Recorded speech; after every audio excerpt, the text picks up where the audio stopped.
الحمد لله رب العالمين وأصلي وأسلم على أشرف الأنبياء والمرسلين نبينا وحبيبنا محمد بن عبد الله وعلى آله وأصحابه ومن سار على نهجه إلى يوم الدين وبعد. اللهم علمنا ما ينفعنا وانفعنا بما علمتنا وزدنا علما يا كريم. اللهم أرنا الحق حقا وارزقنا اتباعه وأرنا الباطل باطلا وارزقنا اجتنابه. اللهم جل جلاله فلندرم صلوات وسلامتنا ببيغمبري ton Muhammedin alayhi salatu wassalam i dërgoj mi familjen e tij, mi shokët e tij dhe mi gjithë ata të cilët rrugën e këtij pejgamberi deri në ditën e gjykimit e pasojnë. Vëllezër, Allahu jalla jalaluhu ka thënë Kur'an ayyaman ma'dudat, ditë të numëruara. Gjithçka në këtë dynjë është e numëruar. Pa marrë parasysh a është e mirë apo e keqe. Pa marrë parasysh sa e gjatë neve na duket ose sa e shkurt, ajo është e numëruar. Dhe përfundimisht ajo e cila do të mbetet do të jetë fytyra Allahu xhalla xhelalu. Ayyaman ma'dudat, ky Ramazan nëse simbolizon denise, nëse na kallzon denise, simbolizon jetë shkurtësinë tonë këtë dynjë. Se dhe vim këtë dynjë dhe të shkojmë. Ayyaman ma'dudat, ditë të numëruara, por lypet nga njeriu që të bën atë të cilën e lyp Allahu xhalla xhelalu prej robit të tij. E unë pas falënderimit Allahut shfrytëzoj rastin ta falenderoj Hoxhën Muhammed për mundësinë e dhënë nus Allahu xhallahu ala që Allahu gjithmonë na bashkon mirësia. Unë e di se është fundi i Ramazanit dhe ju keni dëgjuar shumë derse nga xhallahu më të vjetër dhe më të ditur se unë. Megjithatë, vëllezër, pejgamberi Allahut alayhi salatu wasallam neve na ka dhënë një rregull madhështore, e cila duhet vlej për çdo sen në jetën tonë. Innamal a'malu bil khawatim. Me të vërtet veprat vlerësohen sipas përfundimit. Veprat vlerësohen sipas përfundimit. Këto 2-3 ditë sa kanë mbet nga ky Ramazan është e jona të japim zor sa të kena mundësi. Zor për gjithë. Zor për faljen e Allahu xhallahu ala. Zor që të na liron Allahu xhallahu ala nga zjarri i xhenemit. Zor që të arrijmë kënaqësinë e Allahut xhallahu xhelalu. Zor që të arrijmë faljen e Allahu xhallahu xhelalu. Men sama Ramazana imanan wa ihtisaban ghufira lahu ma taqaddama min dhanbi. Tha pejgamberi Allahut alayhi salatu wassalam, ai i cili agjeron Ramazanin me iman në Allahun dhe me bindje se vetëm Allahu shpërblen për agjerimin e tij, Allahu ja ka falë gjitha mëkatet. Në këtë javë, e unë kam zgjedhë disa ajete nga libri Allahut. Tu lexu dje, apo sot nuk më kujtohet, po sot sabah. Rasht e këto ajete nga libri Allahu xhallahu ala, ku thot Allahu xhallahu ala ba'da a'udhu billahi minash shaitanir rajim. Qul li'ibadi alladhina amanu yuqimu as-salah. Thoju o Muhammed robërve të mi, të cilët besojnë në mua. Thoju atyre të cilët kanë thonë la ilaha illallah. Thoju atyre të cilët e duan Allahun xhallahu ala. Thoju atyre të cilët i japin rëndësi agjërimit, i japin rëndësi ibadetit, i japin rëndësi çdo gjëje që ka të bëjë me rizan e Allahu xhallahu ala. Qul li'ibadi alladhina amanu yuqimu as-salah. Thoju atyre le të falin namazin. Dhe kjo është gjëja e parë me cilën Allahu urdhon pejgamberin Allahu sallallahu alaihi wasallam ta folën atë. Thoju atyre ta falin namazin. Vëllezër,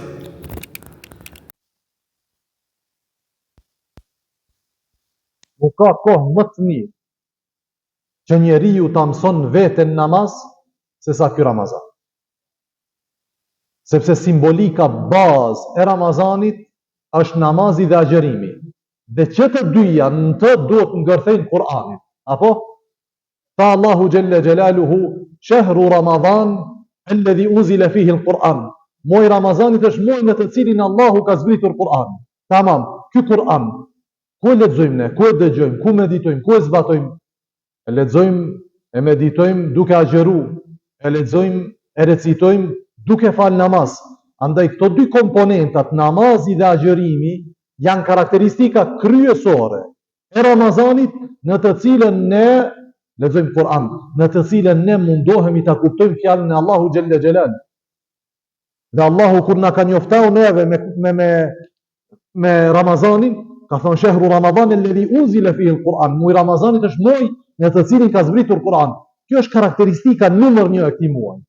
Edhe ne këtë Kur'an vëllezër zhytemi në të, kënaqemi me kuptimet e tij madhështore, kënaqemi duke recitu librin e Allahut dhe duke e dëgju, duke qenë të agjërushëm dhe duke fal namaz. Andaj Allahu thot: "Kul li ibadiy alladhina amanu", thojo Muhammed, robërve të mi të cilët besojnë, atyre të cilët kanë iman, atyre të cilët thonë unë e du Allahun, atyre të cilët thonë unë e pasoj pejgamberin e Allahut alayhi salatu wasallam. Thojo atyre që ta bëjnë iqametis salah. Dhe ne në gjuhën shqipe, iqametus salah e përkthejna ta falish namazin. Oni çka bën, ki e fal namazin. Dërsa Allahu xhelle ve ala në terminologjinë kuranore ka përdor një term pak më ndryshe se sa falja namazit. Falja namazit është diçka, iqametus salah është diçka tjetër. Iqametus salah që është përmend në Kur'an është kryerja e namazit në formën të cilën e don Allahu xhelle ve ala. Dhe kjo përfshin para përgatitjen shpirtërore për namaz, para përgatitjen psiqike, para përgatitjen fizike duke marrë abdest dhe më pas tu shku në namaz, drejtohesh ka kibla dhe falesh sikur se është fal pejgamberi Allahut alayhi salatu wasallam. Kësaj i thoni iqametus salah. Kjo është ta ngrisish adhurimin tënd ashtu siç don Allahu xhelle ve ala. Po dikush mund të falet, megjithatë namazi i tij nuk bën pjesë të kjo që thot Allahu wa aqimus salah. Bëjeni namazin këtë formë. A nuk ju kujtohet rasti atij i cili hyni në xhami dhe pejgamberi Allahut sallallahu alaihi wasallam po ju hadithi është i njohur në gjuhën arabe, hadithu musi'is salat.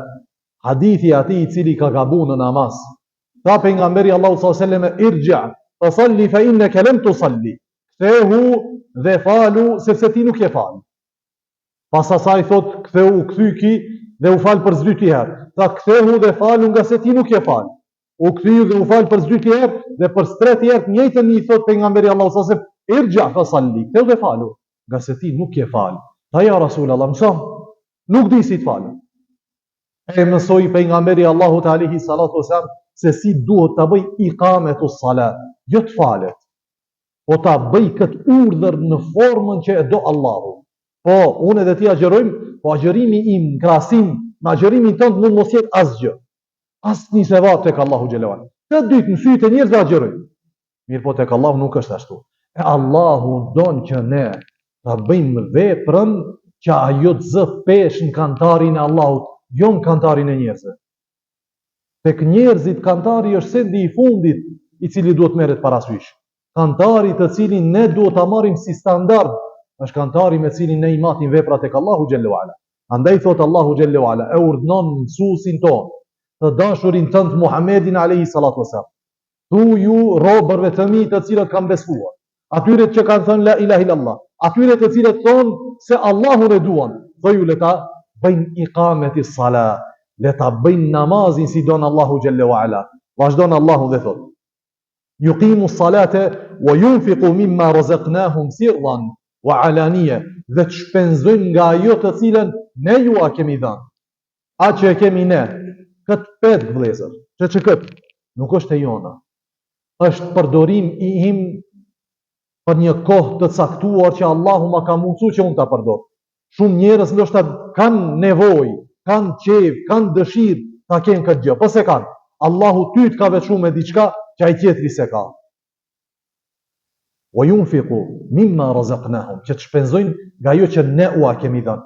Dhe Allahu çdo herë vëllezër, kur lyp nga robrit e tij besimtar, që të shpenzojnë në rrugt të Allahut, u a përkujton këtë fakt. Atë që ke sot ti në dorën tënde, atë që ke ti sot në pasurinë tënde, atë që ti e gëzon, nuk është merit e ytja, nuk është aftësi e ytja, është dhuntia e Allahut 100% për ty. Allahu të ka veçuar ty dhe as këtë tjetër. Në këtë gjë, di këtë tjetër e ka veçuar me diçka tjetër. Andaj atë që jep, nuk e jep nga prona jote. Po edhe nëse mendojmë se është prona jote. Njeriu natyrën e tij keni pa, dy fëmijë, di call, merri di call.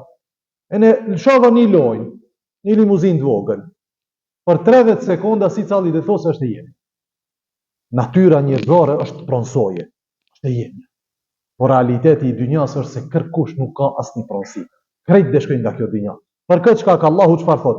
Elhamdulillahi rabbil alamin, Arrahmanir Rahim. Ajeti i tretë gjithot, Maliki yawmiddin, Allahu është sundimtari i ditës gjykimit. Po pse nuk e ka përmend Allahu sundimin e tij të vërtetë të dynjas? Nga se Allahu nuk don të krahasohet me krijesat e tija, të cilat secili prej tyre don pronësi nga kjo dynja. Allahu thot dynjaja nuk është as pak e vlefshme që unë them që unë jam pronari dhe sundimtari i kësaj dynjaje. Jo, pronari vërtet dhe absolut është ai i cili është sundimtari i ditës gjykimit.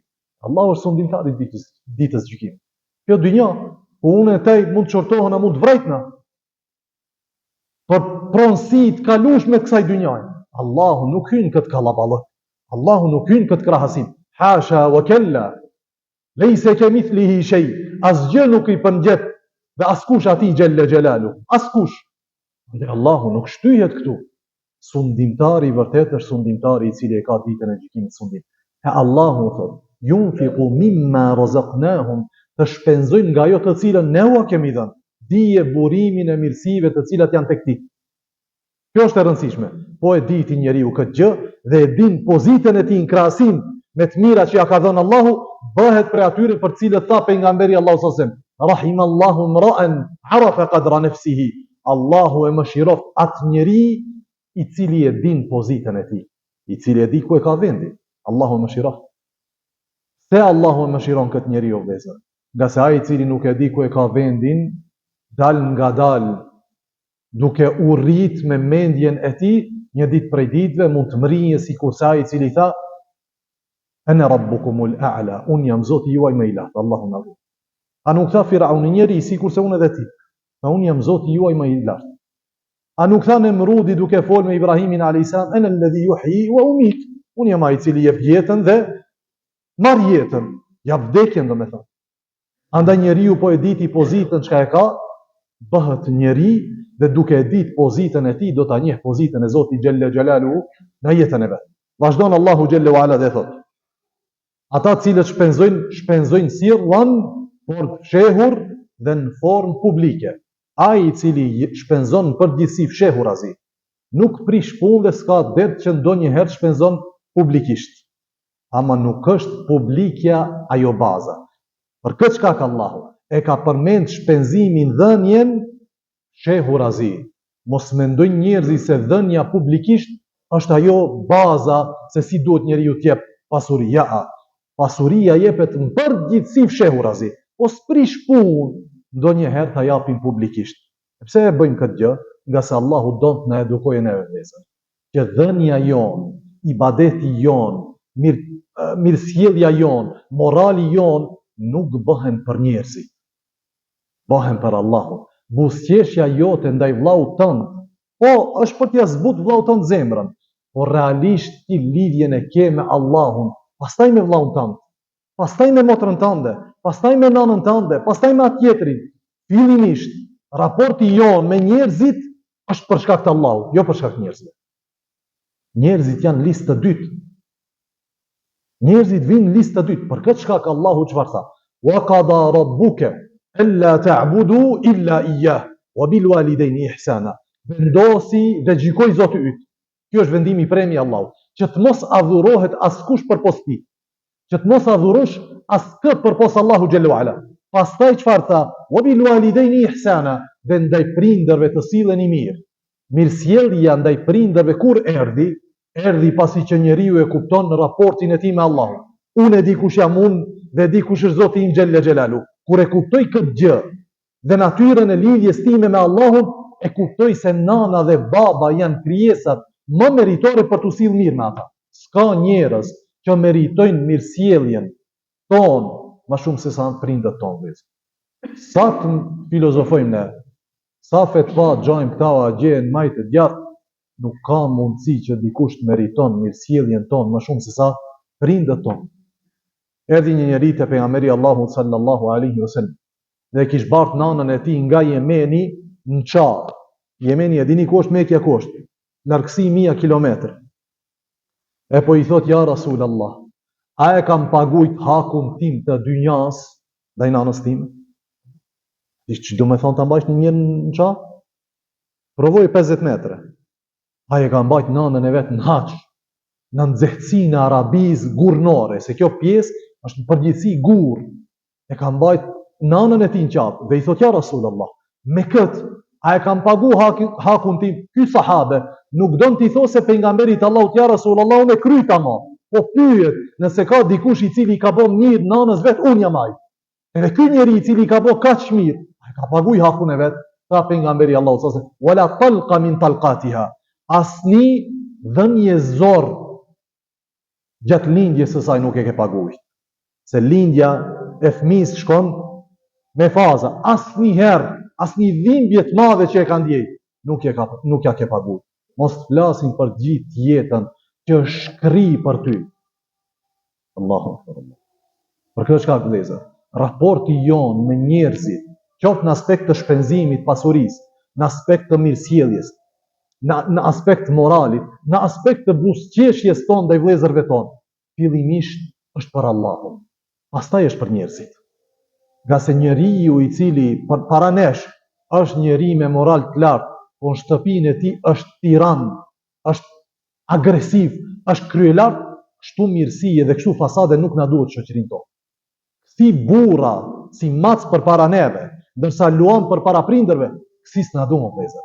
Neve na duhen njerëz të cilët prindët i kanë mbi kokën e tij. Për këtë çka njëri prej dietarëve ton thoshte kështu, vjen dikush e po thot du ta martoj vajzën tënde. Pyete si je me prindët tu. Po tha jam ai i cili, ose pyet për atë si është ndaj prindërve të tij. Po thanë që nuk është i mirë, edhe nëse është fetare, nëse është ka arritje në aspekt të karrierës, mos e marto vajzën tënde na. Nga se ai nuk respekton prindët e tij, si ka mundësi ta respektoj një njeri të huaj i cili do të hyjë në shtëpinë e tij. Ai që respekton rrijardhjen e tij, çka pret prej tij? Kjo tregon që respekti i tij ndaj Allahut nuk është i mjaftueshëm. Për këtë çka vëllezër, raporti jon ndaj njerëzve bazohet në këto baza. E pejgamberi Allahu sallallahu alaihi wasallam ka bërë qartë sahabeve këtë gjë. Që unë edhe ti duhemi për Allah. Unë edhe ti respektohemi për Allah. Madje tha, alihi salatu wasalam, lejse minna, nuk është prej nesh, nuk është prej komunitetit dhe umetit ton, ai i cili nuk respekton të vjetrin ton dhe nuk mëshiron të voglin ton. Shumë e thjeshtë është. Ka është dikush që është më i vjetër se ti, dhe një i cili është më i ri se ti, ndaj të rijut tregojmë mëshirë, ndaj të vjetrit tregojmë respekt. Kështu na ka mësuar pejgamberi Allahut sallallahu alaihi wasallam. Çdo herë do të ketë dikush i cili është më i ri se ti dhe dikush i cili është më i vjetër se ti. Raporti jon, respekti ndaj të vjetrit, mëshira ndaj të rijut. Pse mëshiron të rijun dhe nuk i tregon respekt të rijut? Nga se ky i ri duhet mësojë ndaj gjëra. Andaj mëshiron se gabon.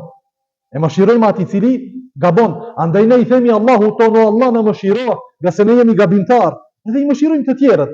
Tha pejgamberi Allahu sallallahu alaihi wasallam, Ar-Rahimun yarhamuhumur Rahman. Të mëshirshmit i mëshiron kush? I mëshiron mëshiruesi. Ar-Rahimun yarhamuhumur Rahman. Të mëshirshmit i mëshiron mëshiruesi. Irhamu men fil ard yarhamkum men fis sama.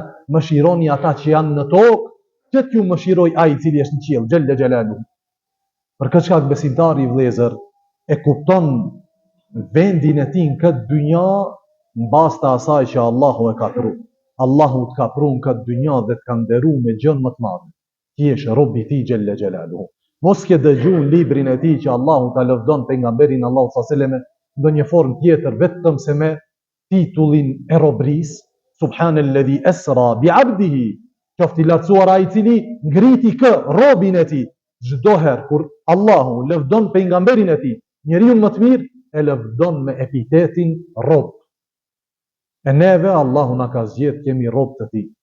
Të agjerojmë të falemi, të bëjmë mirë, kemi të moralshëm dhe lusë Allahu xhallahu ala nga ky minber që Allahu të na bëj prej atyre të cilët jetojnë me Islam, vdesin me Islam, ringjallen me Islam.